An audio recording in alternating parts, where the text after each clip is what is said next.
Hello दोस्तों, कैसे हैं आप सब? मैं हूँ फातिमा और आज मैं क्लास 11th बायोलॉजी एनसीईआरटी से human circulatory system means body fluid का जो चैप्टर है उसमें जो टॉपिक है ह्यूमन सर्कुलेटरी सिस्टम वो स्टार्ट कर रही हूँ। क्योंकि ये चैप्टर में से जो है ना, असल में मैंने जो है ना नीट का एग्ज़ाम 2026 में देंगे, तो मैंने सोचा क्यों ना आप लोग के साथ ही पढ़ा जाए, ताकि जो क्योंकि मैंने देखा कि अक्सर बच्चों का पूछा भी, तो मुझे पता चला कि अक्सर बच्चे को सेम प्रॉब्लम ही है। अ, तो इसी वजह से मैंने सोचा क्यों ना मैं पढ़ूँ और उसमें से जो मेरे को प्रॉब्लम आए और जो मेरे को डाउट हो मैं उसका सॉल्यूशन करके और आप लोग के साथ शेयर करूँ, ताकि आपको अगर उसमें से कोई प्रॉब्लम हो और अगर उसमें आपकी हेल्प हो सके तो आप इस वीडियो को देखकर उस प्रॉब्लम को सॉल्व कर लीजिएगा। ठीक है? तो इस वजह से मैंने क्या किया, पहले बायो का फुल लेंथ टेस्ट दिया। तो टेस्ट देने पे जो है ना मुझे पता चला कि बहुत सारे टेस्ट दे दिए। उसके बाद मुझे पता चला कि हर टेस्ट में मेरा जो एनालिसिस किया तो उसमें पाया कि ज़्यादातर टेस्ट में जो है ना, जो मुझे आते हैं जिस चैप्टर का पहले से जो पढ़ा हुआ है, जो मुझे आते हैं हमेशा, वो सारे क्वेश्चंस बन जा रहे हैं सही-सही, ठीक है? वो गलत नहीं हो रहे हैं। लेकिन जो क्वेश्चंस जिस टॉपिक को मैंने नहीं पढ़ा, उसको बार-बार सोचा कि बाद में पढ़ लूँगी, जिस वजह से उसके क्वेश्चंस बचे जा रहे हैं। जैसे ये रहा ह्यूमन सर्कुलेशन का भी हो गया, एक्सक्रीटरी हो गया, इवोल्यूशंस हो गए, ट्रांसपिरेशन, ट्रांसलेशन, जेनेटिक कोड, इस तरह के जो टॉपिक सब है ना, वो मैंने छोड़ दिए थे, जिस वजह से ये सब क्वेश्चन बने नहीं।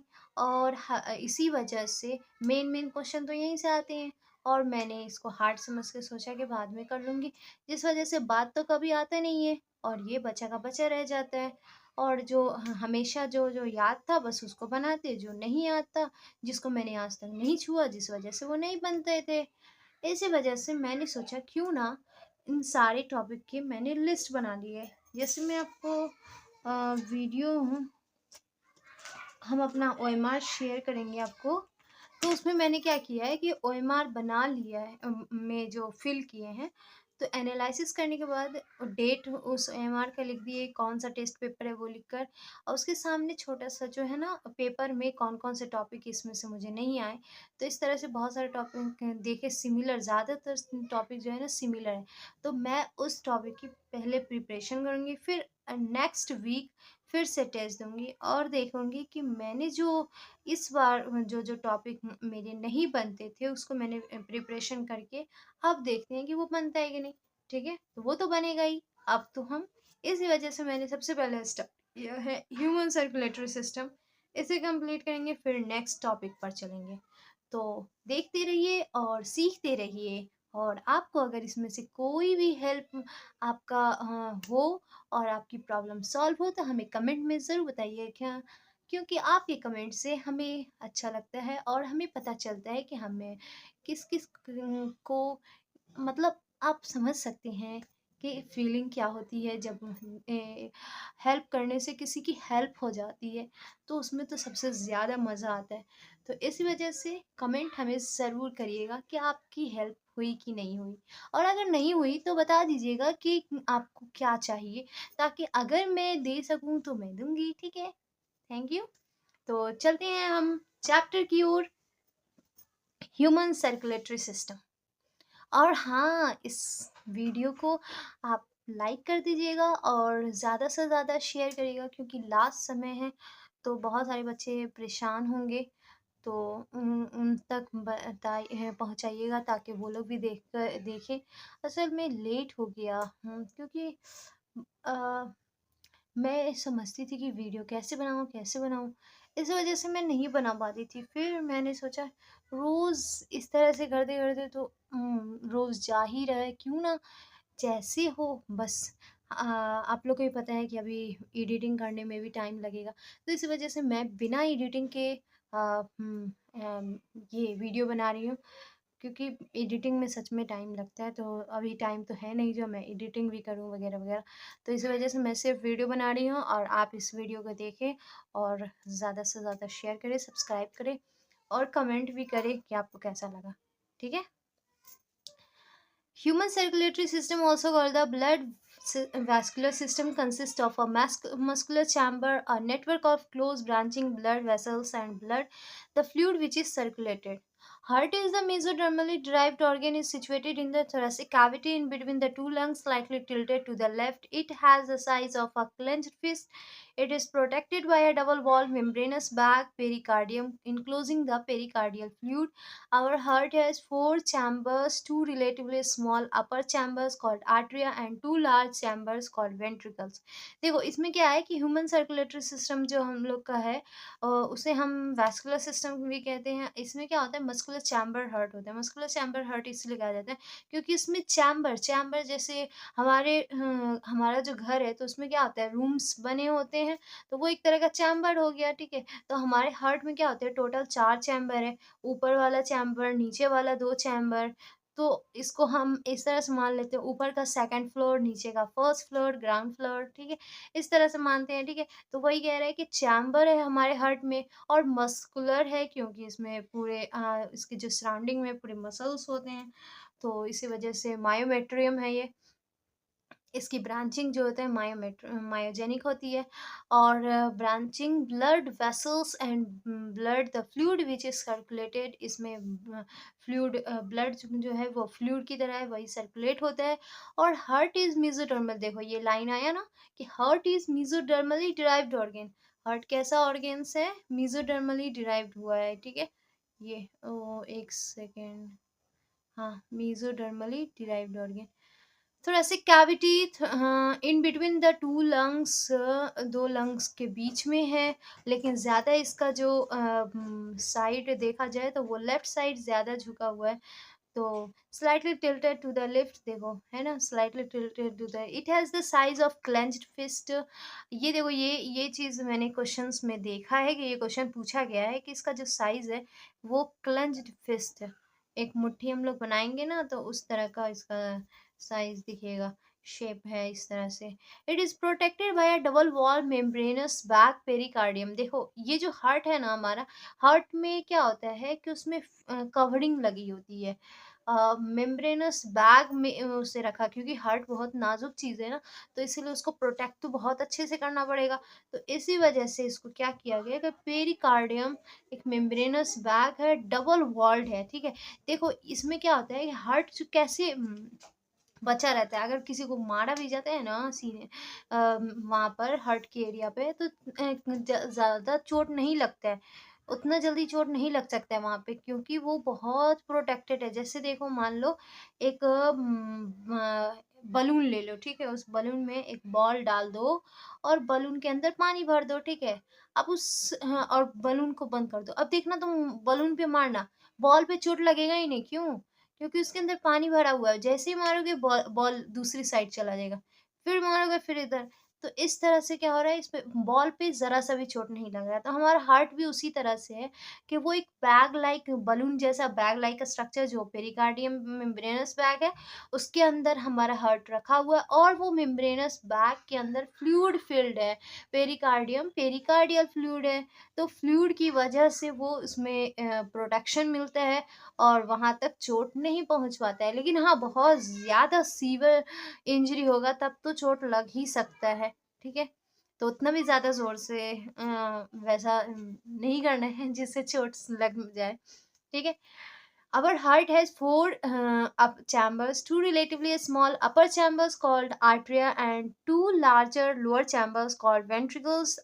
देखो हमारे जो हार्ट है ना, इस तरह से देखो, ये ऊपर का ये आर्ट्रिया, आर्ट्रिया, और ये नीचे का वेंट्रिकल। तो ये ऊपर वाला चैम्बर हो गया आर्ट्रिया, अपर चैम्बर है जिसको हम आर्ट्रिया कहेंगे, टू लार्ज। और लोअर चैम्बर्स जो होते हैं वो वेंट्रिकल्स कहलाते हैं। ठीक है।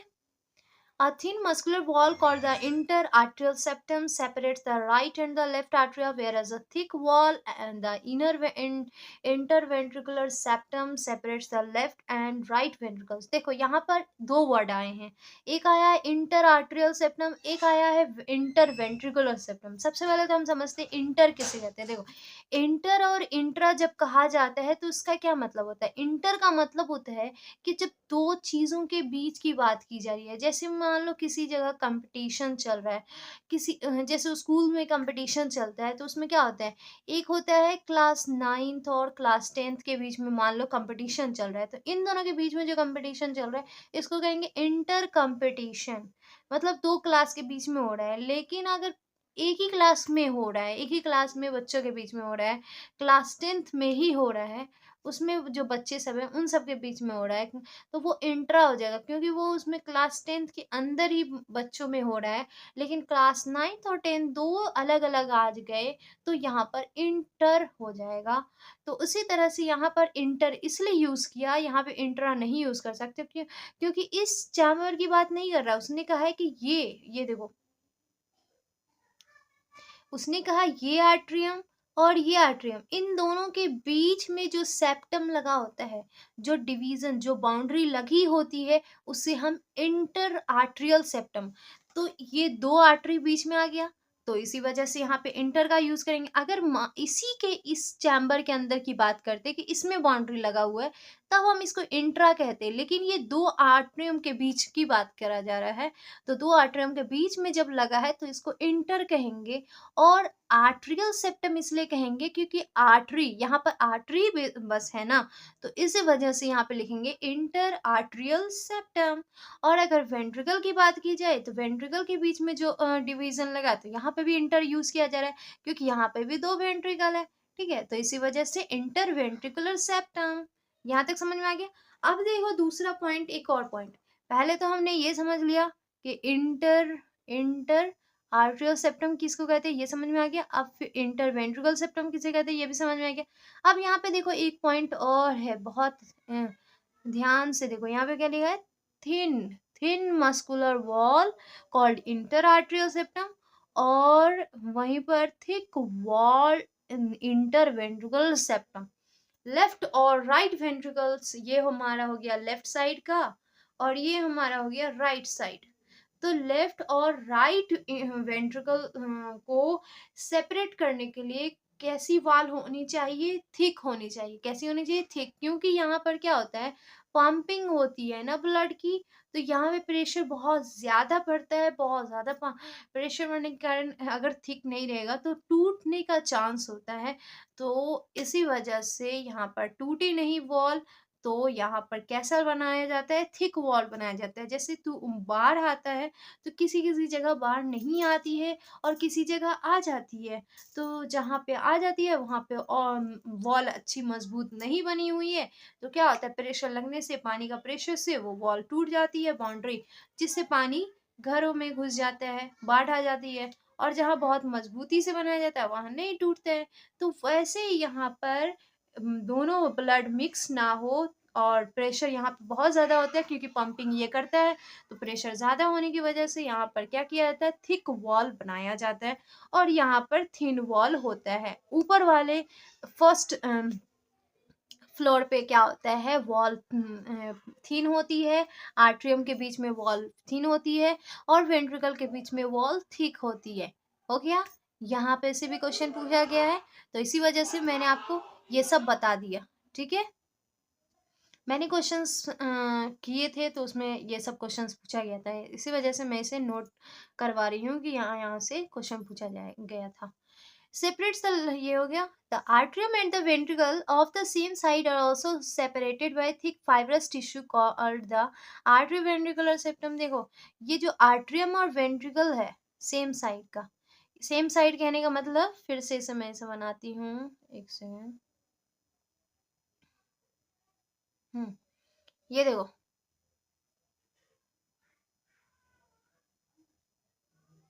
आर्ट्रियम, दो आर्ट्रियम, ये वेंट्रिकल। अब कह रहा है कि यहाँ पर इधर वाले वॉल की बात कर लिए कि इसको इंटर आर्टरियल सेप्टम कहते हैं, इसको इंटर वेंट्रिकुलर सेप्टम कहते हैं। ये थिक होता है, ये थिन होता है, ये बात हो चुकी है। अब इसमें बात कर रहा है कि जब आर्टरी और वेंट्रिकल मतलब सेम साइड, मतलब left artery, left ventricle, right atrium, right ventricle, जब इसकी बात की जाएगी और पूछा जाएगा कि इन दोनों के बीच में कौन सा वॉल होता है, तो उसे कैसे बताया ना। देखो, अगर ये हमारा राइट साइड है और ये हमारा लेफ्ट साइड है, तो राइट आर्ट्रियम और राइट वेंट्रिकल के बीच में जो वॉल होती है उसे हम कहते हैं आर्ट्रियो वेंट्रिकुलर सेप्टम। क्योंकि ये देखो, ये है आर्टरी और ये है वेंट्रिकल। यहाँ पर तो दो आर्टरी नहीं आ रहा है, सेम सेम नहीं आ रहे, यहाँ पर दो अलग अलग आ रहे हैं। इसी वजह से यहाँ पर आर्टरी वेंट्रिकल दोनों का सेपरेशन होगा, दोनों को हिस्सा देंगे, वरना दोनों नाराज हो जाएगा कि तुम मेरा नाम ले रहे हो, मेरा नाम नहीं ले रहे हो। इसी वजह से मैंने बोला ठीक है, तुम्हारा भी नाम ले ले रहे हैं। तो इसी वजह से यहाँ पर आर्टरी का भी नाम ले रहे हैं और वेंट्रिकल का भी नाम ले रहे हैं। तो यहाँ पे कहेंगे आर्ट्रियो वेंट्रिकुलर सेप्टम, और यहाँ पे भी आर्ट्रियो वेंट्रिकुलर सेप्टम, क्योंकि आर्टरी और ये हो जाएगा राइट आर्ट्रियम की साइड हो जाएगा, ये लेफ्ट साइड हो गया। कहाँ गया? कहाँ चला गया? दिख नहीं रहा है।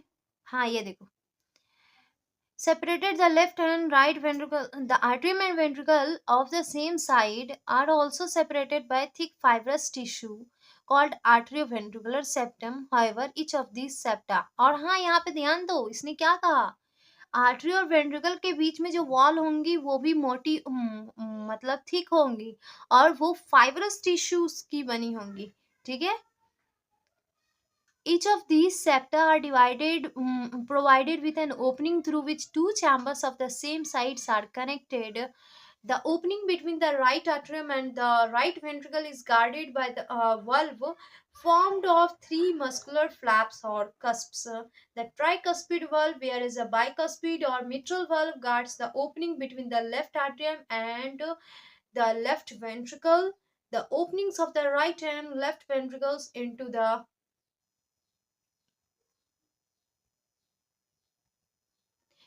pulmonary artery and the aorta respectively are provided with the semilunar valves. The valves in the heart allows the flow of blood only in one direction, that is from artery to ventricles, and from the ventricles to the pulmonary artery or aorta. These valves prevent any backward flow. देखो यहाँ पर क्या चीज कहा, यहाँ पर अब हम जानते हैं कि मैंने घर देख लिया, घर में मैंने देखा कि सब रूम, एक घर में 4 रूम है, तो 4 रूम बनाने के लिए बीच में वॉल होगा तभी उसको हम 4 रूम कहेंगे। अगर मान लो एक बड़ा सा घर है, उसमें एक जरा भी बीच में कोई वॉल नहीं है, जैसे मॉल सब में क्या हो रहा है, मॉल का अगर पूरा सामान हटा दो तो देखना एक बड़ा सा हॉल जैसा बन जाएगा, वो पूरी तरह से ऑडिटोरियम जैसा बन जाएगा, तो उसमें कोई भी वॉल नहीं है, तो वो एक ही रूम कहेंगे, उसको एक चैम्बर कहेंगे। लेकिन अगर उसी रूम में, जैसे हॉस्टल सब में क्या किया जाता है, एक बड़ा बड़ा ये रहता है, मॉल जैसा ही बड़ा बड़ा चैम एक हॉल जैसा होता है, उसमें बहुत सारे बीच बीच में बाउंड्री लगा लगा करके रूम बना दिया जाता है। तो वैसे ही हमारे हार्ट में क्या है, एक बड़ा सा हॉल था, उसमें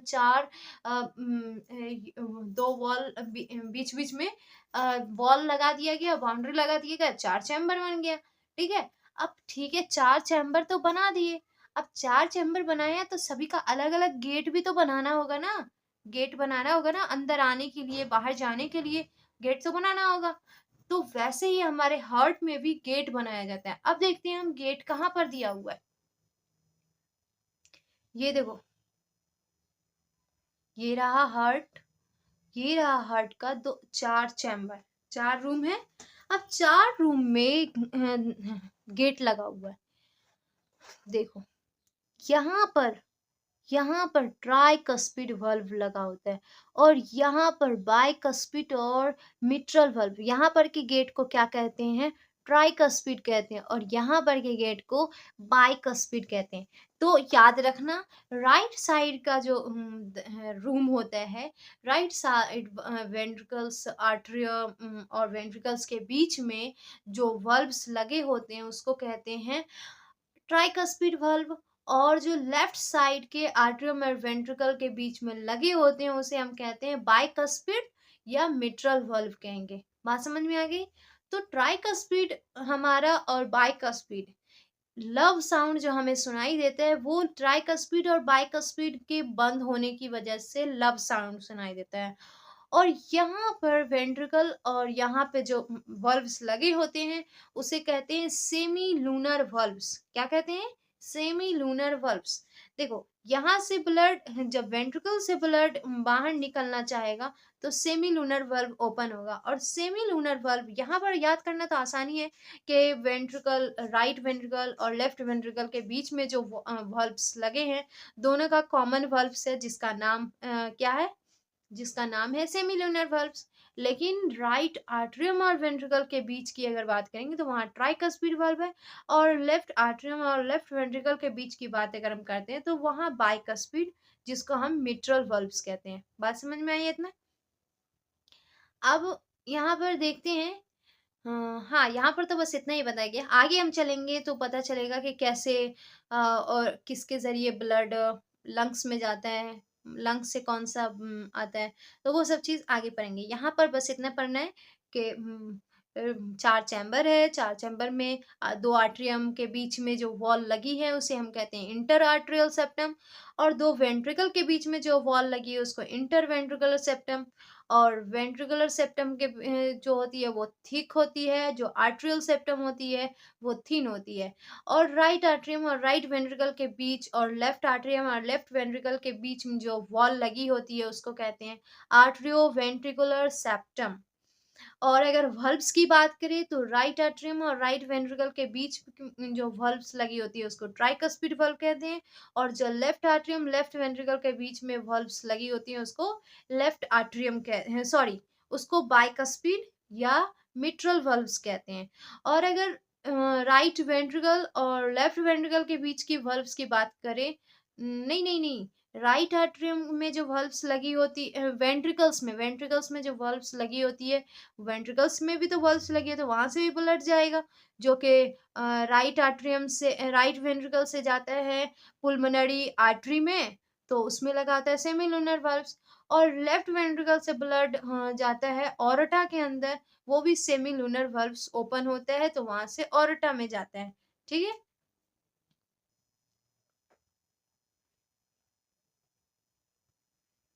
हम्म ये वाला पोर्शन जो है ना मैं आपको अगले लेक्चर में बताऊंगी। यहाँ से इंटायर हार्ट कार्डियक मसल्स का ये सब जो है, ऐसे नोड, एक्शन पोटेंशियल, ये सब। तो तब तक के लिए आप इस लेक्चर को यहाँ तक अच्छे से समझिएगा। बस मैंने ये एनसीईआरटी इसीलिए चूज किया क्योंकि एनसीईआरटी से ही सारे क्वेश्चंस है। अभी तक में मैंने जितना भी क्वेश्चन बनाए हैं सब देखे हैं एनसीईआरटी से ही। बस एनसीईआरटी की लाइन याद नहीं रहती है और उसका सिंप्लीफाइड नहीं हुआ रहता है, जिस वजह से प्रॉब्लम आती है, वर्ड प्रॉब्लम ज़्यादातर देखने को मिलते हैं।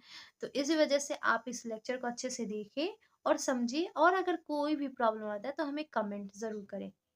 Thank you, bye bye.